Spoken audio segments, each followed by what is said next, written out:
Here are a few tips to help make this term successful for you and your child. Welcome to the channel, Everything Parenting and More. It's a space provided for parents, teachers, guardians, those who are thinking about becoming parents, and anyone interested in shaping the next generation.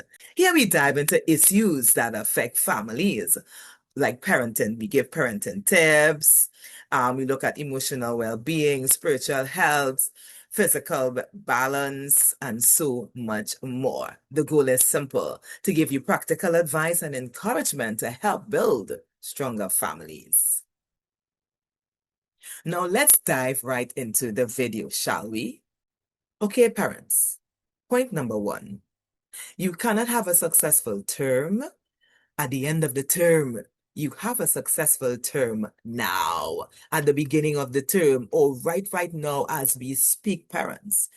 Whatever action has to be done must start now. So, parents, first thing, during the term, you must keep abreast of your child's progress and know what your child understands and what your child does not understand.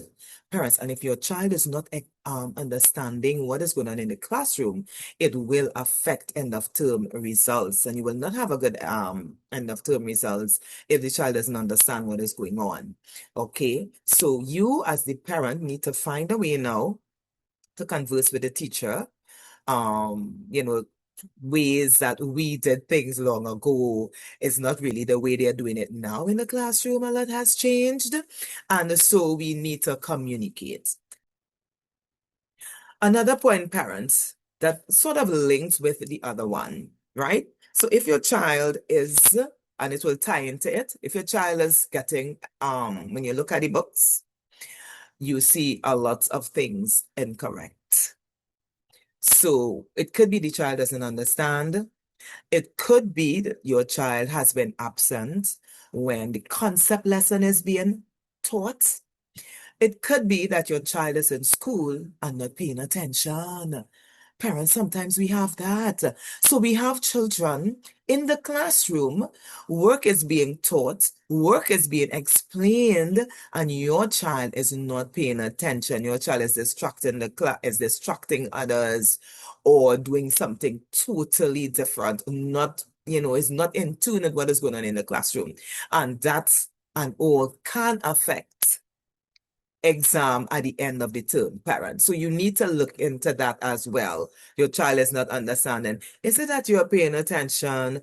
Is it that you're not paying attention when Miss is explaining or when Sir is explaining the concept? It's not just the teacher's responsibility.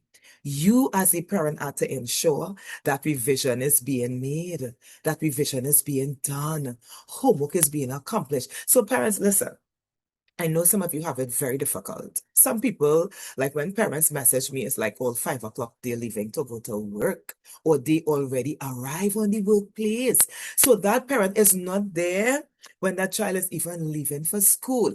And so those parents who have such difficult tasks, parents, those with the really who have it harder than others, you still, it's not like you can't wish your child away because the child is here. The child is here. And when life throws us lemons, we make lemonade with it. And so we find a way to make it work. Parents. So if you are leaving that early in the morning, of course, either before you go to bed or before you leave, you ensure, according to how old your child is, because I'll get to you training your child to do things just now. All right. But you ensure that everything is in the bag. So you would have checked the books. You would have known if your child have homework or not. You would have ensured that the homework was completed. Now you're leaving for work. Make sure everything is in the bag and accounted for. And parents, you with those really difficult schedules, parents, even if it's half an hour, because we need to find time to spend with these children. These children cannot operate on autopilot, as you're not going to get the results you want at the end of the term. And you'll be setting up your child to be always getting low grades. All right. So it's finding a way. There is a way, parents. There is a way, trust me, right? So if all you have is half an hour to spend with your child, do it. And while we are on time, I want to look at this, Clarence. I want you to take your device and check to see how much time you have been spending on certain social media platforms. And you would be amazed to see how much of the time that you don't have that you are allotting to social media. Parents, these platforms are designed to keep you there. So you probably might return home from work and you're saying, okay, let me just see what's happening, and you start to scroll. And before you know it, 1 hour pass, 2 hours gone, 3 hours gone. And you have not done anything more than just watching and laughing and having fun on social media. And your child needs your help. So what I'm saying is, no, I'm not bashing you. And no, I'm not saying not to be on social media. I'm saying use your time wisely. You put your child first. Your child is very important. Okay? I need to help my child revise every day. So even if you want to be on social media, I'm just suggesting, why don't you do the revision with your child first? Get it out of the way, and then you have time to spend on social media. Okay, parents, another point is, so you are doing revision with your child and you realize that, well, as long as you're doing revision, you'd realize what areas your child is weak in. Now, here what you don't want to do. So there would be strong areas, there would be weak areas. You don't want to take all the time and spend all the time on the weak areas so that the strong area now become a weak area. You understand? So you spend some time on the strong area, but more time on the weaker area, so that the strong area would remain strong and the weaker area would gradually improve. Another pointer, parents. So you busy, you're on work, your child has homework, and you're not at home to supervise doing the homework. I believe many of you on your workplace might have a bathroom break. Maybe on your bathroom break, you can call home, parents, and it has to do with you setting up structures. So you don't have the wherewithal to pay a babysitter. You don't have the wherewithal to get certain sort of help for your child. So now you have to do it. And so parents, you call and you say, Johnny, did you do your homework? Show me. Johnny say, I can't do the homework because some children just want you to be there to do it with them. Remember, I say we are dealing with super intelligent beings. And so they say, I can't do it. So then you tell Johnny, I want you to try. Try and do it. And when I come home, we'll fix it. Okay, parents. So it's all about encouraging your child to be independent. Yeah. And the more independent and responsible your child is, the better it will be for your child as an adult, and the better it will be for you as a parent lessening your load in the home. So the first thing you have to encourage your child to do, if you have homework, do it. So you can set up that with your child.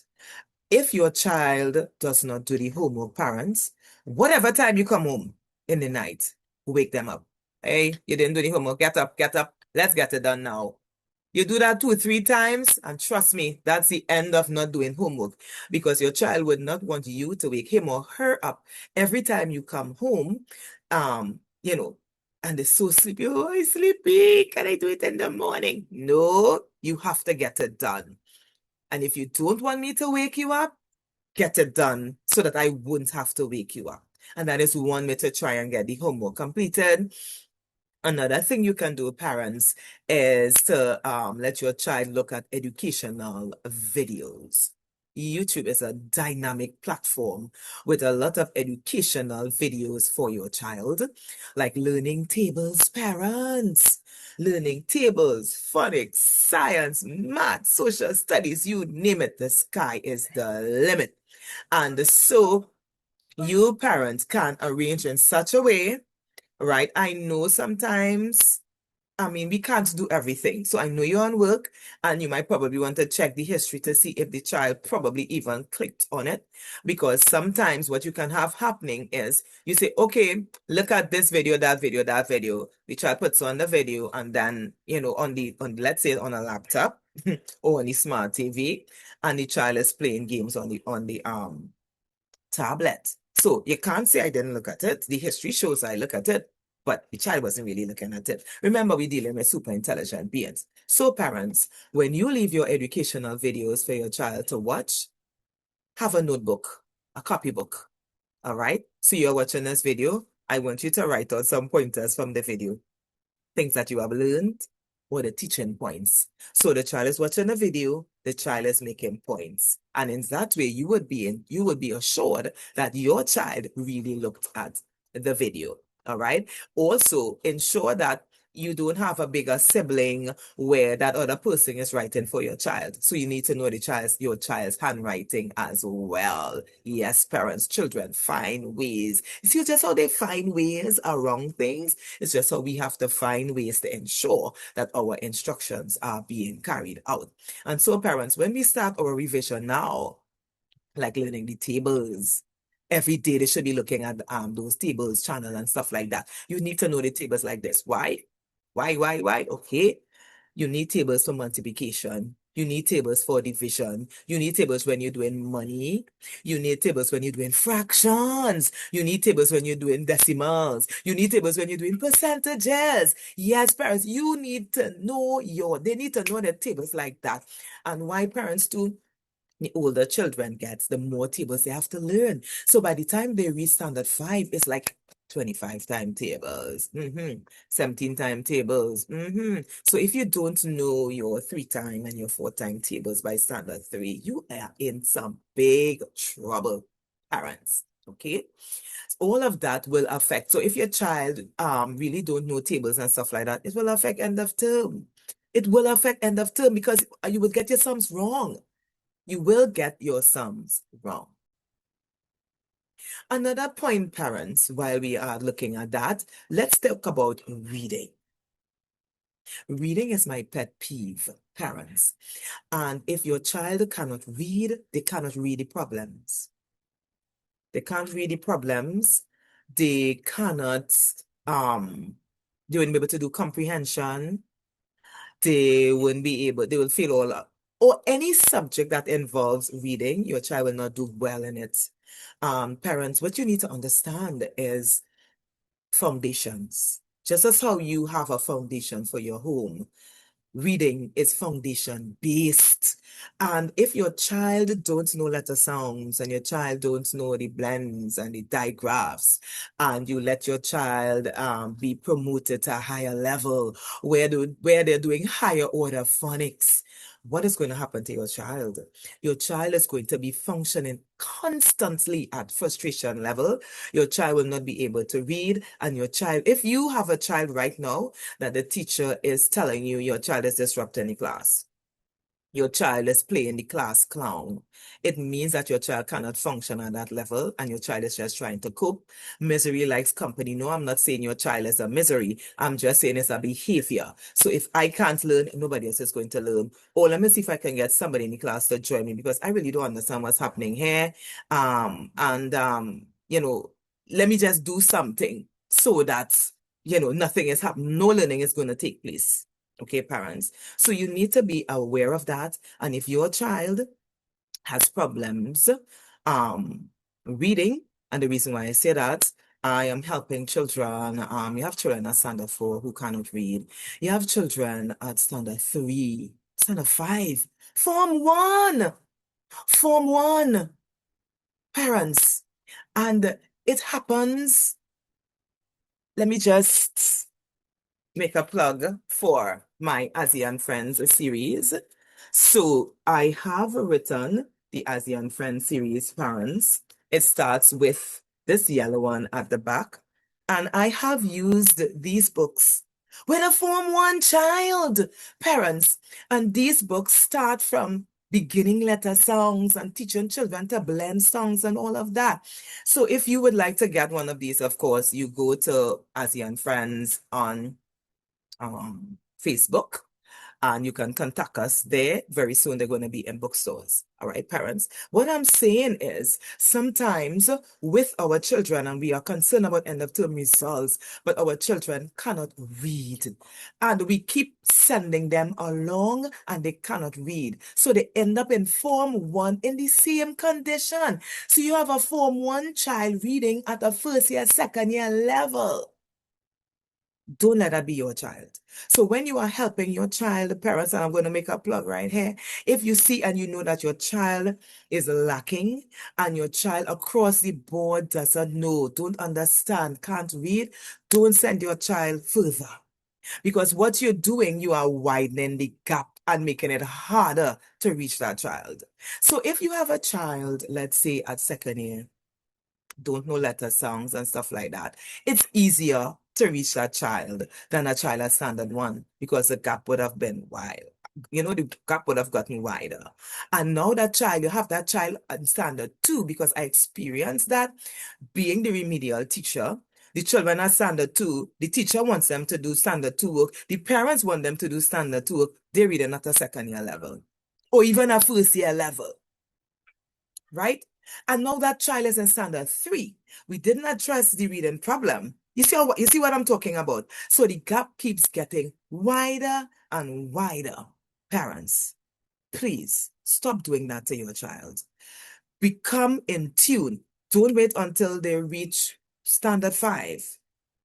Don't wait because last year in 2025, I had to tell a parent no. So I was doing reading classes. I was doing during the July, August vacation, not just reading classes, but I was giving vacation lessons, focusing on reading. You understand? And so this lady had a child in Form 5, getting ready, a 16, 17-year-old who cannot read. So you would have waited all these years to have this child, and now you want me to help to take 6 weeks to fix about 8 years worth of problems in 6 weeks. It does not happen like that. I'm not saying a child can't be helped. I'm saying it is going to take time.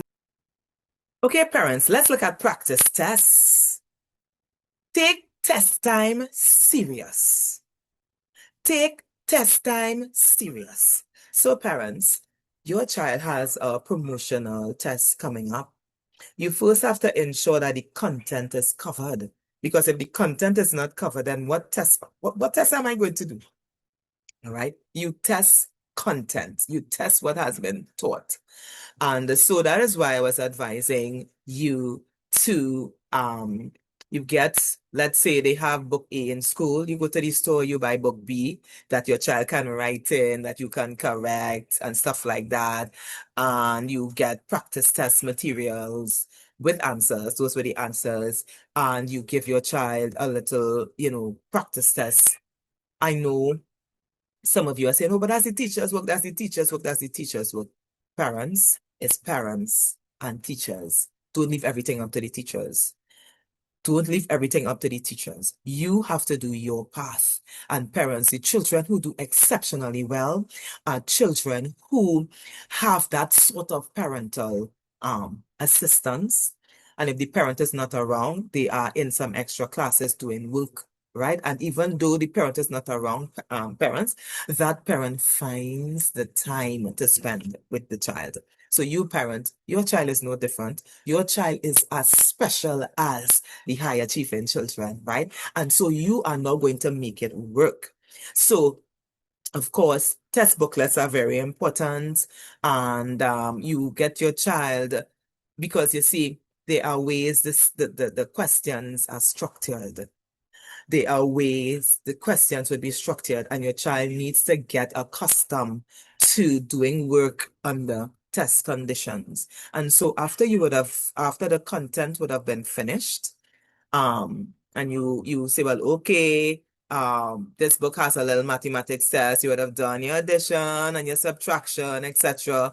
Do this activity for me under test conditions, and you let them do it under test conditions. Parents, you are prepping them for whatever test that they would have in the classroom.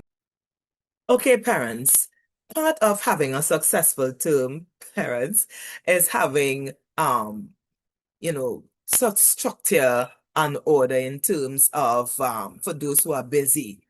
If you're busy and your child is not really seeing you, you can think about having about 5 shirts. They will have a PE uniform, so you have all those things ironed.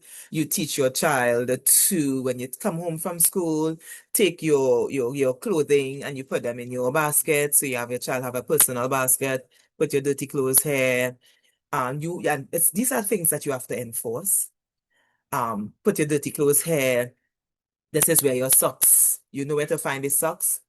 Put your shoes here. You know where to find the shirts, because you don't want your child going to school dirty. And I have seen children come into school untidy and unclean. And I have been, in the past, I had to go to a store, get a towel, get an underwear, um, put the child in the bathroom, give the child the towel, the underwear, let the child bathe and stuff like that, because the child was smelling of pee. Apparently, the uniform probably was on the bed when they sleep. Somebody wet the bed, blah blah blah. The child coming, and the children and the children, children can be mean.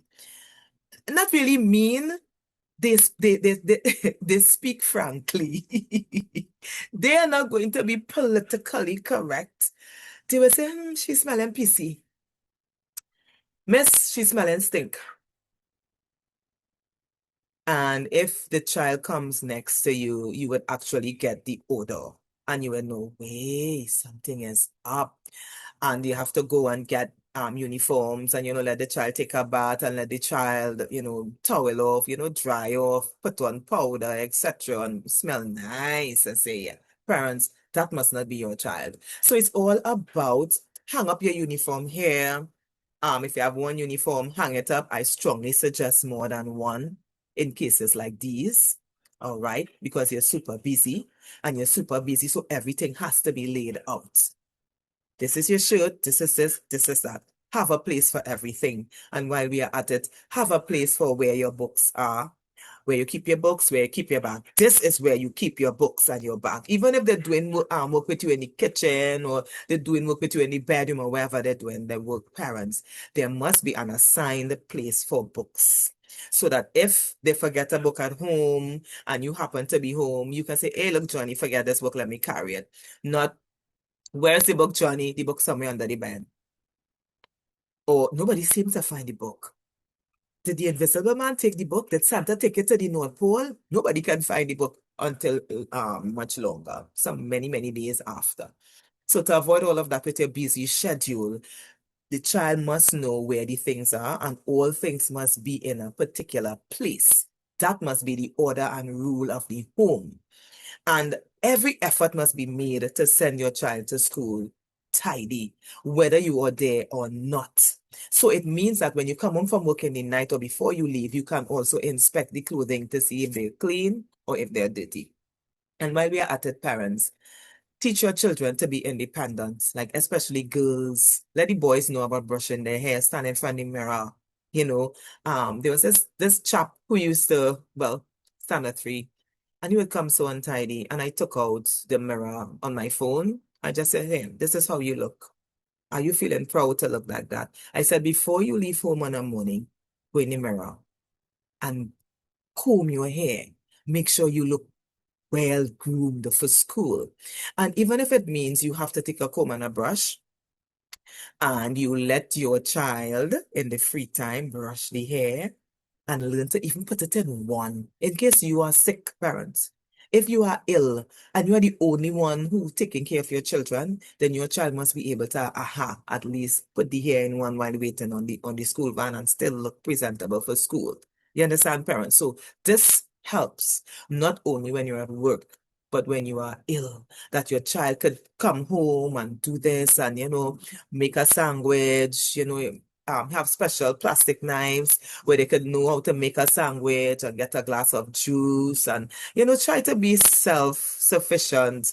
I mean, you would not let them cook. That's dangerous, right? But there are things that you can teach your children to do to help take that burden off you. And you can also teach them to clean up because you're working and you come home and you're exhausted and you're tired and you don't want to be looking at a place all in a mess and everything is just thrown all over the place. No, no, no. So you teach them to clean up after themselves, and in doing this, it makes life easy for you.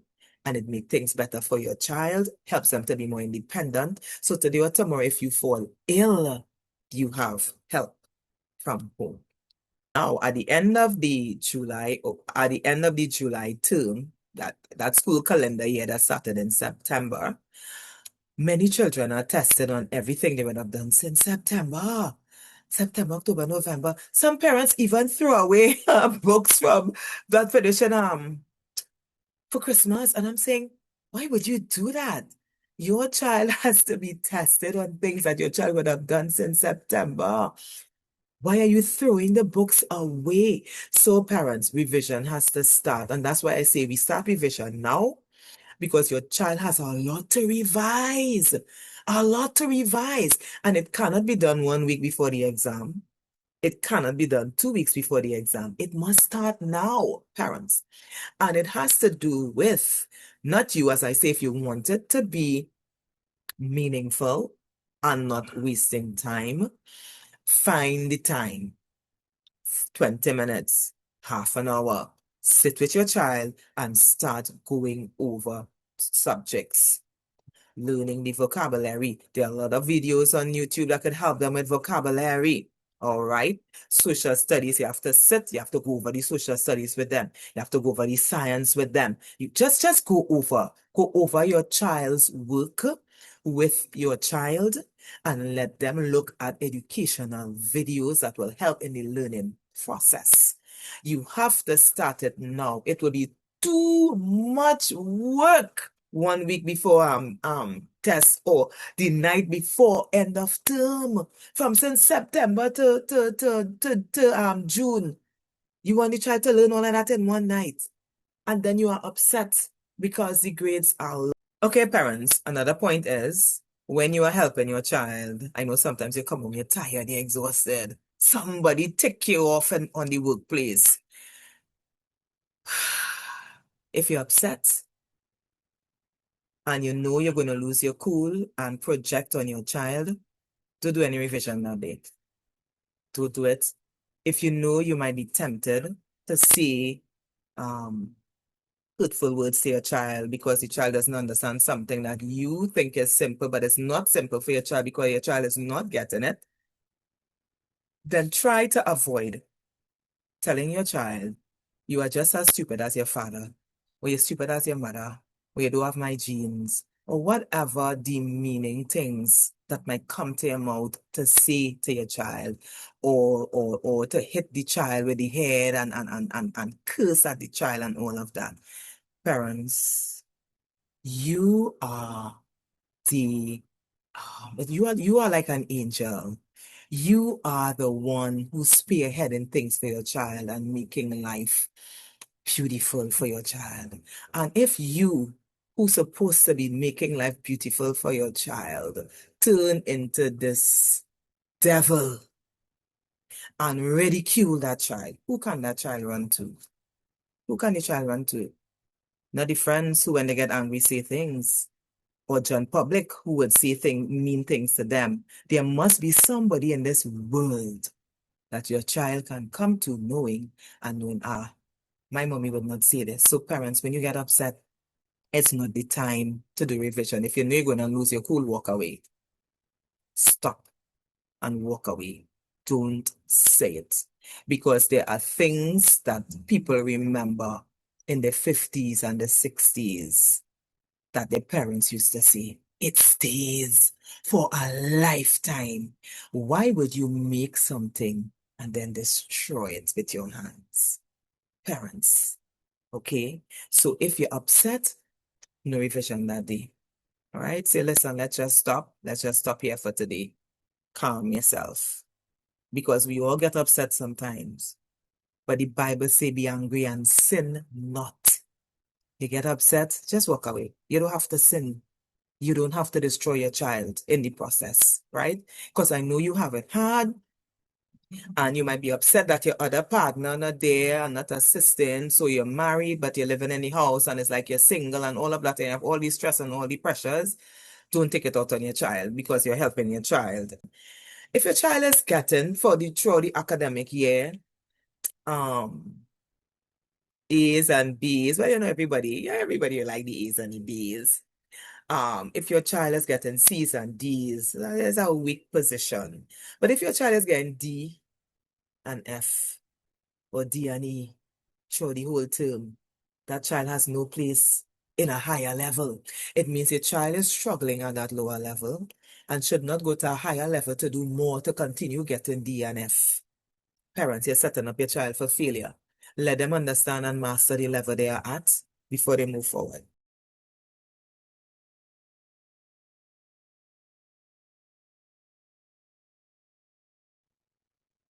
Okay, parents, so my last point would be for you to accept progress and not perfection. So your child, once you start the revision, progress. Sometimes it's slow, but it's sure. And it's becoming because parents, sometimes what you are revising is not really what they're doing, but they need to revise it in order to progress. All right. And so you commend all the progress. Let's say your child has 10 spelling words and your child has been getting zero all the time. Zero, zero, zero, zero. You pick out about 5 words and you let your child start to write the word out, say it, write it. If it is a word that can be syllabicated, like broken up into syllables, let them break it up into syllables when they're writing it. So they say it, they write it, spell it. You understand? If you want, depending on how they do it, you can mix up the words like Scrabble, miss out certain letters, but you drill them with about 5 out of the 10. And your child come home and your child get 5 words right. They say, yeah. If your child can't get 5 and it's just 3, then you start with 3, move on to 5, and small progress, you commend that child. I'll tell you something. So I had this little chap in my class, and he couldn't write his name. He wasn't doing anything in the other classes, and I asked for him because I have materials to help children who cannot read and write. And so I asked for him. And so the first day that he wrote the first letter in his name, oh my God! I let all the children clap and we celebrated it as if he had won the lotto. When Nong says, get something in the cafeteria for him, he felt so happy. He started clapping. Yeah, yeah, yeah, yeah. Guess what? In no time, he is writing his name. Yeah, from that one letter. So parents, I'll say this to you. Start to commend. Start to commend the little effort, the smallest progress. Let your child feel good about themselves because they're not stupid. They know that they don't know. They know that other persons know that they don't know. And sometimes their peers let them know that they don't know. And sometimes you parents let them know that they don't know. So what we have to start to do is to commend the smallest progress. Build the self-esteem. Let them believe in themselves. And if you know that this term, while revising, you say, ah, boy, this child really have to repeat. Okay. All right. So what you do, knowing that they have to repeat, you're not going to say negative things. You're going to make sure from September you have a plan in place to help them, meaning you start revising from day one with September, or you even get vacation school. Let them go to vacation school during the vacation, and September you start. You start assisting more and watch and see that child progress. Okay, parents? Praise any little efforts. You have to believe in your child. Let your child see that you believe in your child and your child is going to believe in himself or herself. That is what I do with my class. That is what I do with my students. I let them know, even the little chap I told you about, I let them know, hey, I believe you can do it. You can do it. I don't care how much time you get it wrong. I believe eventually you will get it right. And that is what you have to tell them so that they will not quit. They will keep trying and eventually something is going to happen. So parents, while we are preparing for a successful term and we are abreast with where our children are at and we are honest with ourselves, we would know what the term results might look like. We would obey the teacher's recommendation. If the teacher said, let your child repeat, okay, my child has to repeat. Get the help during the July, August vacation and start September on a new leaf. And that is how you can have a successful term. If I miss any pointers, parents, don't be afraid to mention it in the comment section below and we could continue the conversation down there. Thank you for watching.